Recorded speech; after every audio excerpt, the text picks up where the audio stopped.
Hello and welcome to the big picture. Every round of elections in this country brings with it its round of speculations with different opinion polls and exit polls. It had been traditional wisdom since polling became a regular feature in Indian elections since the 1980s that exit polls are more reliable than the opinion polls for obvious reasons. One, that while people may still not have made up their mind during opinion polling, exit polls reflect the actual voting pattern. However, in the last 10 years or more, we have witnessed exit polls also going far off the mark, almost with boring regularity. We saw the latest instance was in December last year, when almost every exit polls went horribly wrong in Bihar. Yesterday, we have seen a spate of exit polls in the 5 states which went to polls over the last 1.5 months. The results show the wide variance in figures of different states and different polls showing different results. Why do exit polls vary so much? Have exit polls become a guessing game? Where is it going wrong? We will discuss all this today with Dr. Sanjay Kumar, Director CSDS and a Psephologist, Professor Pushpesh Pant, Political Analyst and former Professor JNU, Mathew V, Election Researcher, and Smita Gupta, Associate Editor of The Hindu. Welcome to all of you. Mr. Pushpesh Pant, Professor Pant, I'll come to you first. You have been sitting over and analyzing election results for years now. Do you feel uncomfortable on the day of exit polls? No, I don't, because I'm not a psephologist. I'm invited to participate as a political scientist, a social commentator, at times a veteran journalist. The hats keep changing, and I treat it for what it is worth in this country. What is it worth? I treat it as entertainment on the day of election, while people are awaiting the actual fun and games when the results come in. So you practically have a run-up to the election counting day, and you provide entertainment and some information. I think, you have got a distinguished psephologist on the panel today, and you have a very, very veteran, experienced journalist. I think the problem is that there is something about the gut feeling which a journalist gets about what is going to happen by the field work. There is a psephologist who uses sophisticated tools of statistics to make mathematical sense of what an abstraction is.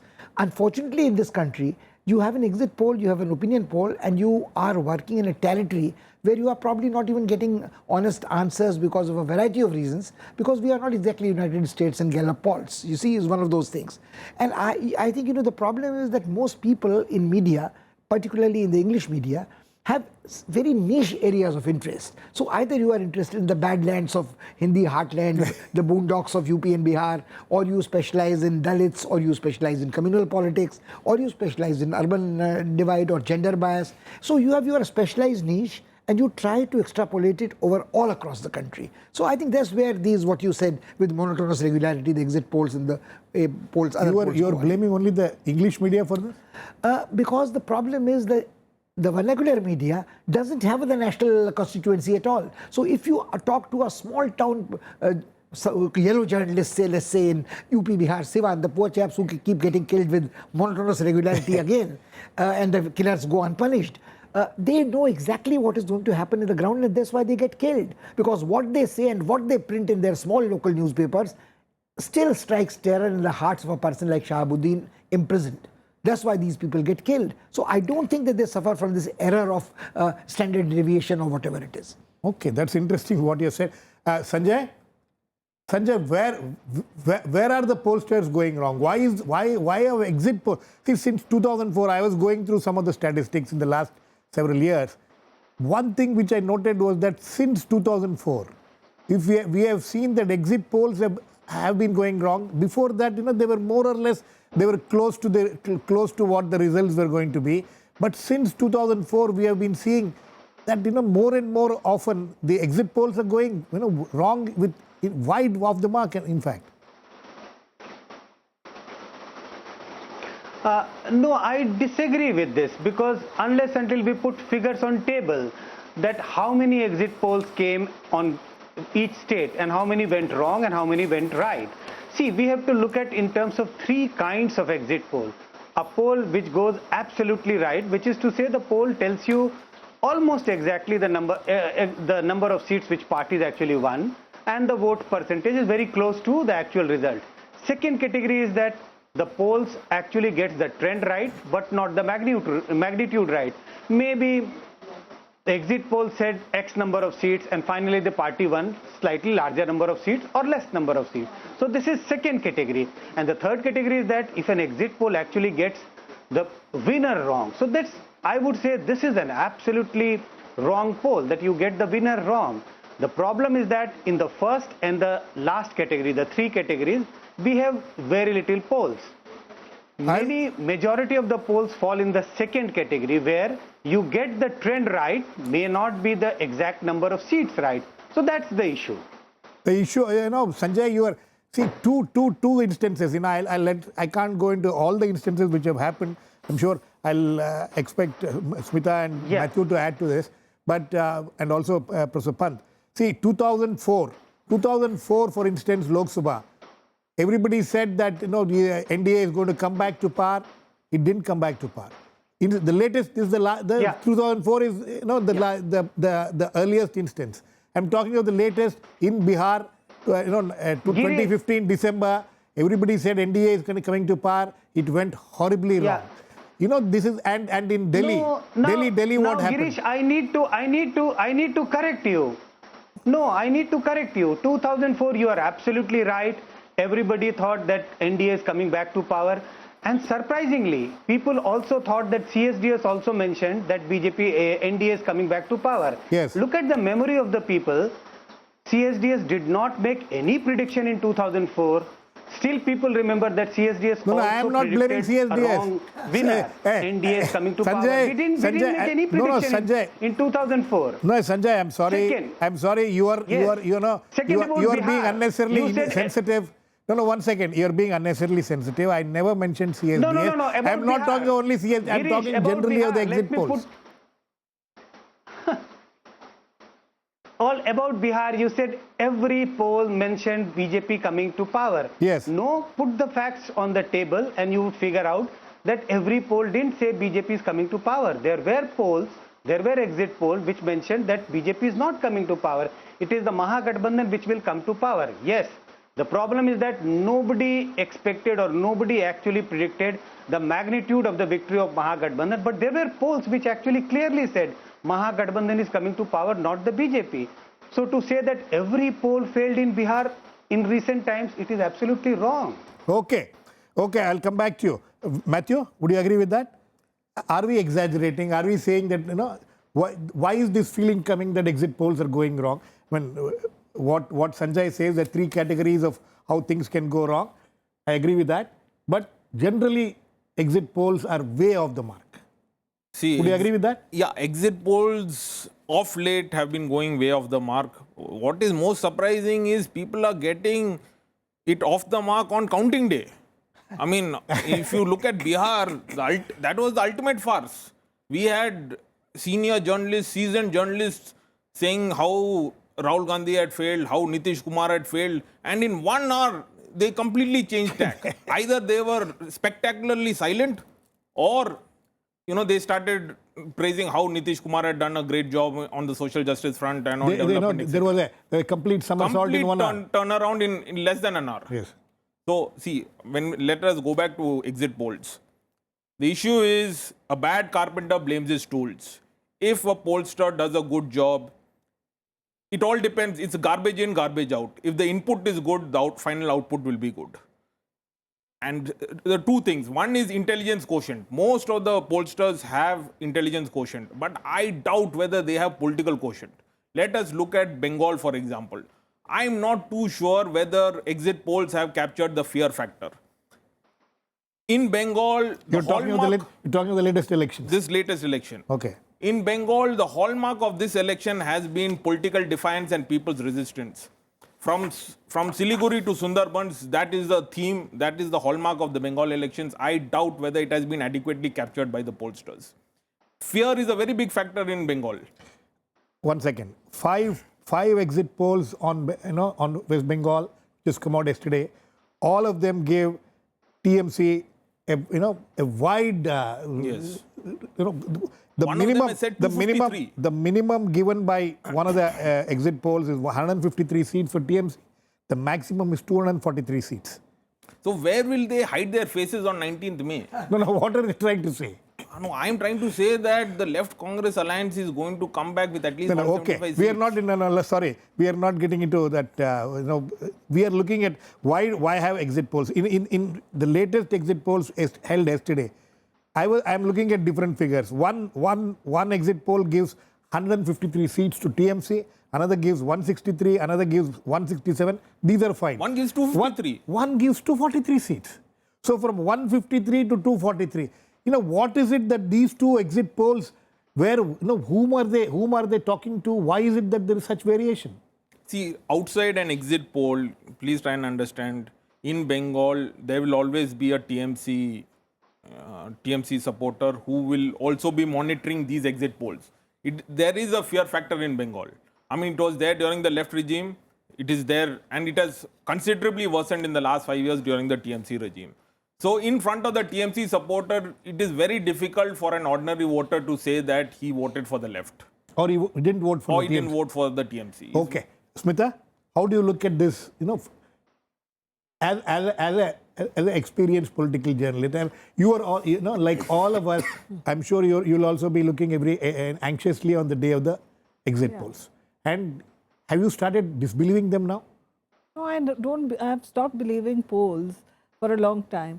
First, let me begin on a humorous note, which is that Lalu Prasad Yadav yesterday tweeted, he gave all the exit polls for the Bihar elections and he has addressed it to all the other political parties and said, don't believe these exit polls, just sit back, relax and wait for the 90. Yeah, exactly. There is no need to be elated or dejected. Yeah. So, but what I'm saying, what I'd like to say is that I think these mistakes arise because of two reasons. One is actual bias, because I have heard of cases where a poll comes to the office and then they say, no, this is not possible, so let's tweak it a bit. I agree. This happened more than once. This is you're talking at the media level. Yeah, at the newspaper, television channel level. The data is right, It is not the pollster's fault. Data is right, but they've interpreted it. Yeah. So Okay. this has happened. I mean, we know examples, but I don't want to mention names of media organizations. Secondly, what happens is that we are not a homogeneous country, we are a heterogeneous country. So, and who are the people who are likely to be more articulate? Those who live in urban centers, who are more confident. The poorer your respondent, the less likely he is to, tell you the truth. And as Mathew pointed out, there could be the fear factor, because after all, say a man in a village, he is not terribly sure who is coming to power. He knows who he has voted for. So he will rather say that the political party that is already in power, he has voted for that party. That happens. I mean, as a journalist, when you travel and you go into rural areas, do you think if I ask somebody that, okay, tell me who you're voting for, you'll get an answer immediately? You have to sit for maybe half an hour, ask him in many oblique ways, do you like this government? Do you like the local candidate? Is life better for you? And then you get a sense of it. Maybe, that too. And that too, maybe. Maybe. So I'm saying that and no pollster has that kind of luxury. Let me get Sanjay. Sanjay, let us look at at how these exit polls are conducted. You must have done it earlier. You know how it is done. Where do you think the problem lies? Does the problem lie in sampling procedures? Is there too much of variation, too much of what Smita was talking about? It's a very heterogeneous country. It's a very diverse population. Is that where the problem lies? Getting the right kind of sample. Girish, to put it on record that CSDS doesn't do exit poll, but I know the methodology, and I would point out why there are chances of exit polls going wrong. First, yes, there is a big problem with regard to sampling, because if you do an exit poll and if you do a pre-poll, there is a difference. In the pre-poll, you can actually go to the people's house, you can actually go and interview them, and you can randomize your sample. But an exit poll, the investigator is standing at the polling station. He or she has no choice. He or she will interview only those people who come to the polling station. He cannot randomize. He tries to randomize the voters, but not to the best of his or her satisfaction. So yes, what Smita was saying, the chances of getting opinions of those who are more articulate, which is to say, urban, educated, young male voter is higher. And we know that voters of different kinds have different political preferences. A poor would have a different preference compared to a rich. A young voter has a different preference compared to the older one. And we know that men and women have different preferences. We can see that clearly happening in West Bengal, in Tamil Nadu. All these makes a difference in the quality of data you collect. If you don't collect a good data, the chances of making mistakes are very, very high. The other problem is also sometimes you collect a good data. Good data means your vote estimates are more or less, like on the mark. But when you convert these vote share into seats, because finally you actually, what you get in an exit poll is vote estimates, how much vote a party is likely to get. You also make mistakes in that. But yes, the big issue is about sampling. The crux of polls going wrong, exit poll going wrong is sampling, because you tend to do more urban, educated, young voters compared to, so it is not representative of the voters. Sanjay, for instance, yesterday's exit polls which have come out, why are there such wide variation between different polls? Why does this happen? Why do you think this happens, See, in order to make a informed comment on that, I need to look at their data. But I suspect the poll which is giving much bigger margin to Trinamool Congress, if I cite the West Bengal data, because we were discussing West Bengal, I suspect that this is a sample which is more biased in favor of young, educated, urban voters, while the other sample may be slightly more representative. Because personally, I also don't believe that Trinamool can actually register such a massive victory. So that is kind of a bias I suspect is there in the sample of West Bengal. What about Tamil Nadu? So what about Tamil Nadu? Any sample. What about Tamil Nadu? See, Tamil Nadu is a tricky thing, because two polls are saying DMK is leading or That's DMK right. is winning, and one poll says AIDMK is leading. It is, I can't understand why it is happening, because then this is a huge mistake for the pollster, because you get the winner wrong. If you predict the winner wrong, I am unable to say why this may be happening, but I will tell you my own sense is it is very, very difficult for DMK to pull this election along with Congress, and my own sense is it is Mamta which is leading the race, not the DMK. You mean Jayalalitha? You mean Jayalalitha is leading the race? Okay. Yeah. Sorry, not Mamta. It's Jayalalitha which is leading the race, not the DMK. Okay. Sorry. Professor Pant, vote share to seat share. That's where you think people go wrong. As Smita was pointing out, I'm sure you have been on panels where this kind of, where some of the media houses, whether it's television channel or newspapers, television channel especially, we have seen that happening. This doesn't look good. I think we should change it a little bit. This is what happens. Girish is like sexing up the dossier for the Iraq, I think there are three things here. See, either you are a professional psephologist and you have a vested interest in defending the profession of psephology, and let's not forget that this has developed into a profitable little, more than cottage industry. Absolutely. You have a poll which is printed by a newspaper, you have a poll which is bought by a magazine, you have a poll which is paid for by a media channel, because there is so much advertising. There are polls which are paid by political parties. No, we'll come to that later, Girish. First of all, let's talk of the industry. This predictions industry, market research industry, has been there in business for long. You need it for consumer goods, white goods, everything. So if you branch off into politics, you have existing tie-ups. How do you sustain yourself? What is your business model? Your business model for a particular agency, unless it is an academic institution like CSDS, which again has different sources of funding and independence and a reputation to protect and academic integrity. I would entirely agree with Dr. Sanjay. But I would suggest that various other agencies doing it either are professional marketing agencies specializing not in psephology, but in gathering data and crunching it and giving it. You always do it according to what you think your client wants. No client wants to say that his fizzy drink will not sell because there are 2 great colas in the market already. So you will find a segment for him. Then you have a media baron who's having a news channel, who's also having a newspaper, and any poll, opinion or exit is writing piggyback. So throughout the year, there are state elections, the run-up to elections, the general elections, the opinion polls, the exit polls, by-elections. Mood of the nation. And you have a relationship with a particular newspaper group and a media house. It doesn't really make a difference to you whether the poll goes wrong. Because next time, there still will be need, like the match fixing may be there, but everybody will still watch IPL matches, and so much endorsement and advertising would ride on it. So on an election day, you would have X amount of analysis and that much amount of commercial breaks till the results keep coming in. So I think that there is this relationship which makes these things go wrong. They have ceased to be purely science or academics or serious analysis. As I said in the beginning, it is some kind of an infotainment. Mathew, would you agree with that? Yeah, I agree, because unfortunately public memory is short and there is nobody. I mean, if there is a carrot, there must be a stick. Why is it that these people get contracts next year? You know, exactly. But people go wrong and still they're all back in the market. Why is it that there are also there was a sting operation against some of these, and they're all back in the market. Back in the market, and nothing has dented their credibility. I mean, neither there's no sense of conscience either from any of these pollsters. So it's a really unfortunate game for genuine pollsters. And what about the people? You think that the people also have now started taking it as a entertainment and Smita?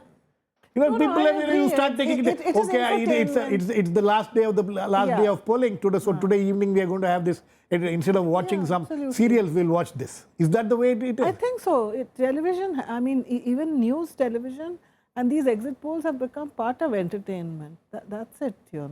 Sanjay, isn't that something to that these things have become entertainment? Serious psephologists like you. How are you going to deal with this situation? And what has been done? Like I was pointing out earlier, there was this sting operation against certain psephologists. They all came out of that in a very poor light. Now again, all of them are back in and there is nobody who is talking about it. Are there no forces at work which can control these things? We have been discussing earlier whether opinion polls and exit polls, there has to be some kind of a regulation for that. No, I'm all for regulation of opinion poll, exit poll. Regulation of the kind that, transparency must be maintained about who funded the poll, what is the sample size, how representative is the sample, where was the sample collected. Not the names of the respondent, but at least the locations, how many locations. Also, first thing what needs to be told to the viewer is the vote estimates. The whole problem is that there is a poll which comes out on the TV, no idea about what is the sample size, how big is the sample, how representative is the sample, and what are the vote estimates. Just one flash on the TV screen that party A is winning these many seats and party B will be winning these many seats without giving any details. I think the problem is, and you mentioned, why these people, some of those people who were implicated in this sting operation are still back in the business.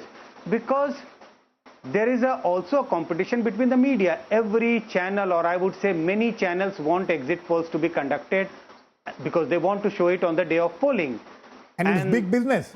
If there is a demand, there would be people available. If you don't have new people there, then definitely these are the old ones who would actually put their ring in the hat on the ring, and then somebody is to engage them. So we know that the people who were actually caught on the camera saying yes, they can make some adjustment, are back in the business, or I would say they were never out of business. They have always been in demand. So my problem is not with these people. The problem with the media houses who are still willing to engage them to do the polls. Absolutely. Prof. Pant?